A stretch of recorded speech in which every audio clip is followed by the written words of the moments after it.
আপনাকে যে যা বলে যেমন বলে শান্তি পাই, আপনি তাকে তেমন বলতে দিয়েন।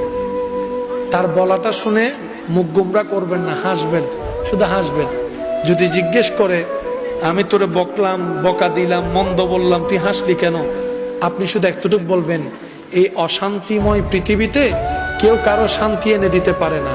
তা আমি ভাবলাম আমাকে দুইটা বকা দিলে যদি তোমার মন শান্তি হয়, আমার নামে দুইটা বদনাম করলে যদি তুমি শান্তি পাও, যাক আমি না হয় কষ্টই পেলাম, আমার আল্লাহর একজন বান্দাকে তো শান্তির ব্যবস্থা করে দিয়েছি, আল্লাহর একজন বান্দাকে শান্তির ব্যবস্থা করে দিয়েছি, তুমি শান্তি পাচ্ছ এটা দেখেই আমার শান্তি লাগতেছে।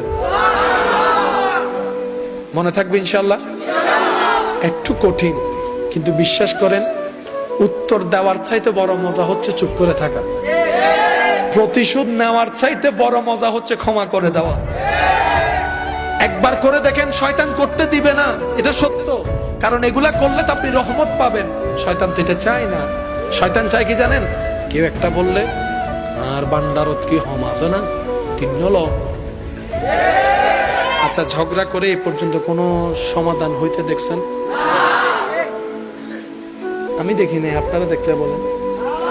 মারামারি হয়ে কোনো সমাধান? কিন্তু নীরবতার মধ্যে যে উত্তর লুকাই আছে, বান্দা যখন উত্তর দেয় আল্লাহ তখন সেটা উত্তর দেয় না। আর বান্দা যখন রবের হুকুমের অপেক্ষা করে ধৈর্য ধরে চুপ করে থাকে, আল্লাহ সময় মতো ফেরেশতা দিয়ে উত্তর দিয়ে দেয়।